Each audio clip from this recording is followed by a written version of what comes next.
Hello from a very hot Madrid. I hope you're all well wherever you're watching from. For those of you who don't know me, I am Son Lubroy, the author of The Wellness Asset. And today I'd like to talk about the 5 ways you could do wellness in your hotel and which is the best way for you.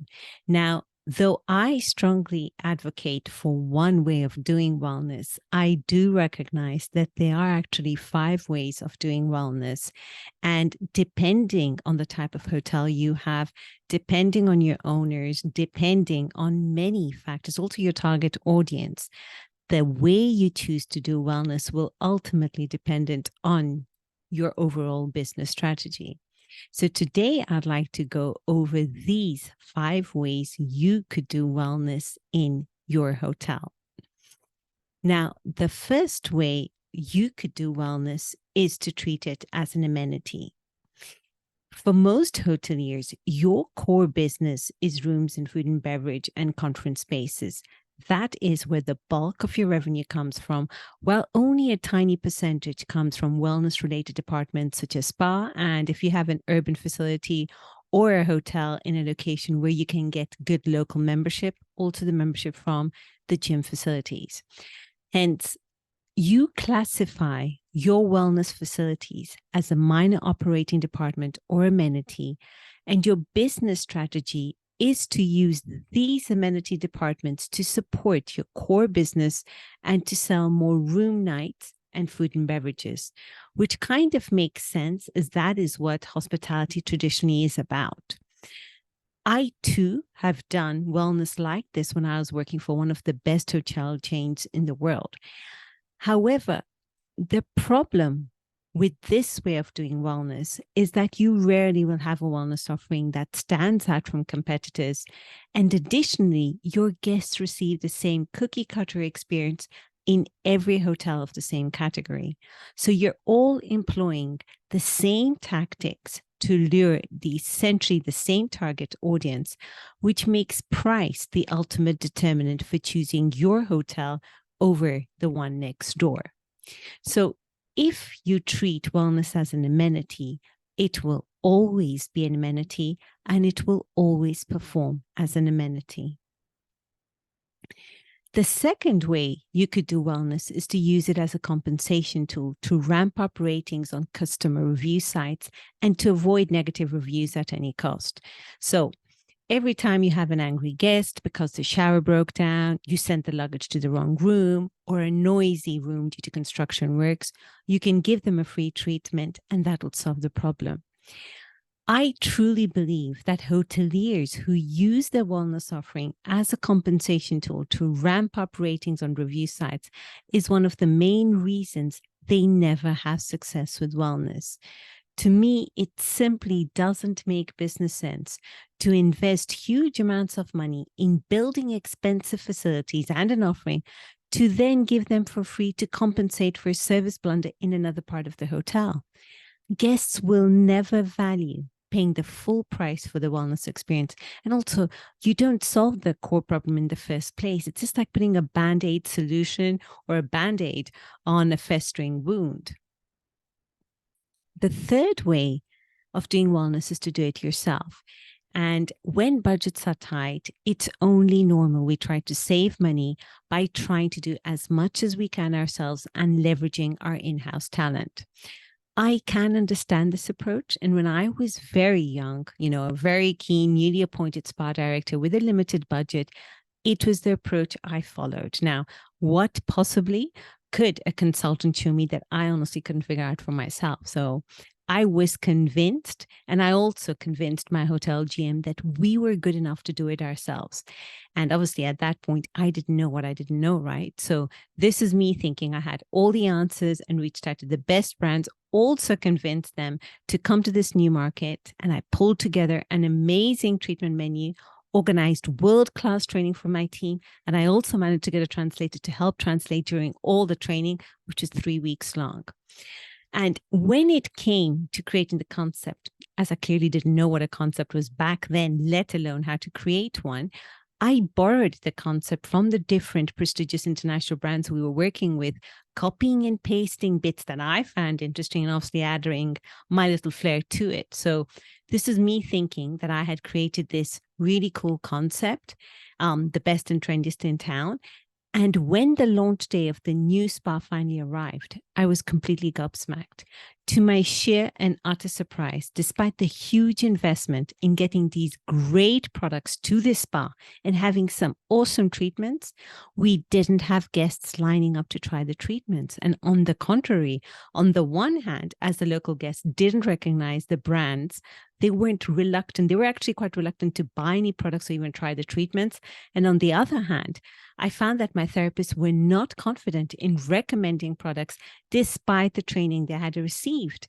And the reason was actually quite simple. They couldn't pronounce the product or treatment names. Now, I'm a strong-willed person, so I made sure that that spa didn't run at a loss, and it actually did make some profit. However, the spa at its best did okay. It never really performed above the 1% of total hotel revenue. And now, when I look back at that project with the knowledge and experience I have today, there are many things I'd do differently. No leader can or should be expected to know everything. There will always be something you don't know, and you could do better if you get the right external help. Now, you can try to leverage your wellness director's talent or think you know wellness because you or your executive team practices it.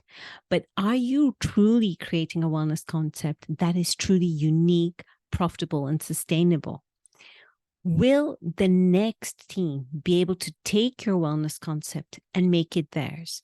Or will they have to reinvent the wheel just like you did with a new team? The problem of trying to do it entirely yourselves is that you end up creating a concept that is based on the preferences of the then wellness manager or director or a GM. You never really manage to do wellness in a special way that gives you sustainable long-term results.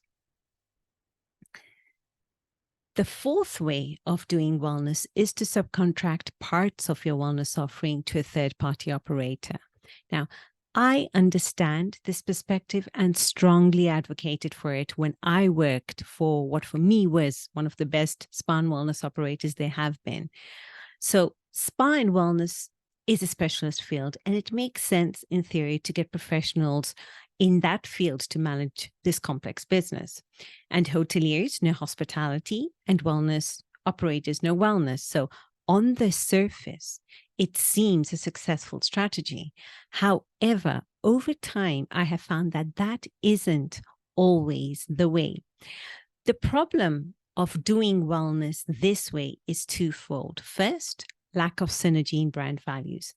It is difficult to find a brand that shares the same brand standards as your hotel and that will give the quality of service you want to give your guests.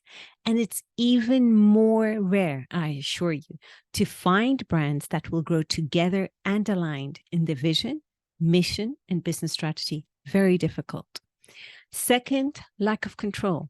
You don't have control over the entirety of your wellness offering, as parts of it, for example, the spa, are subcontracted to a third-party operator.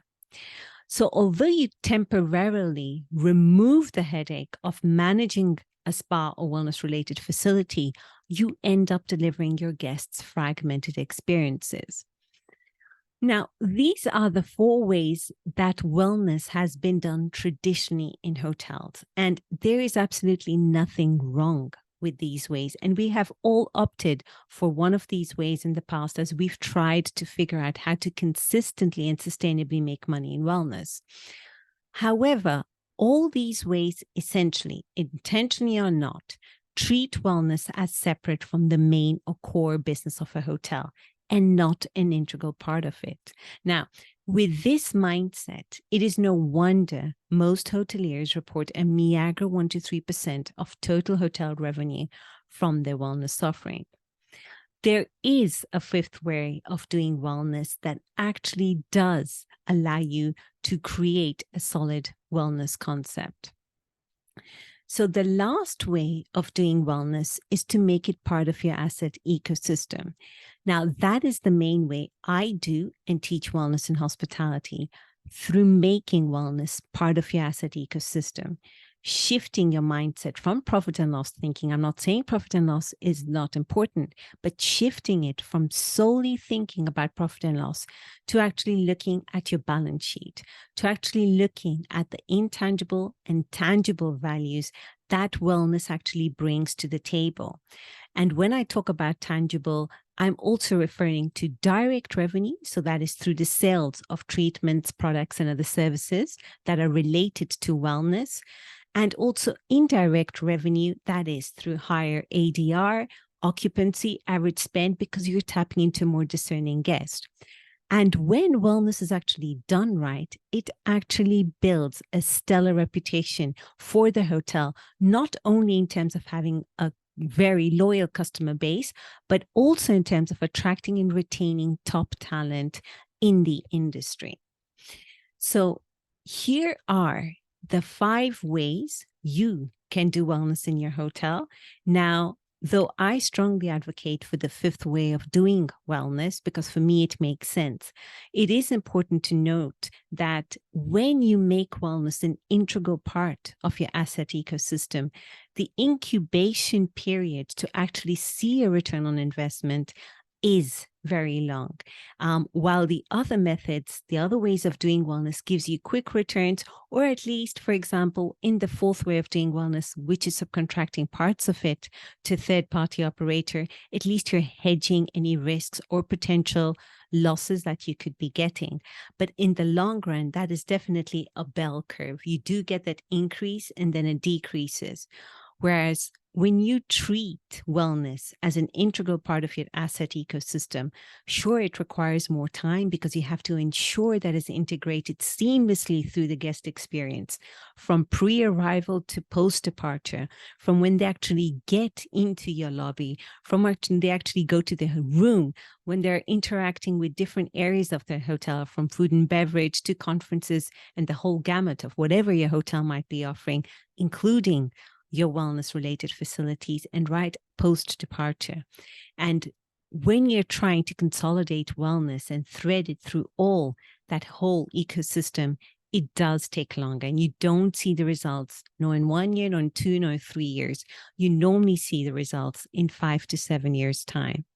So those are the 5 ways you could do wellness. I'd be curious to know which one is the best for you right now. Wishing you all a wonderful day while I melt here in Madrid. Take care.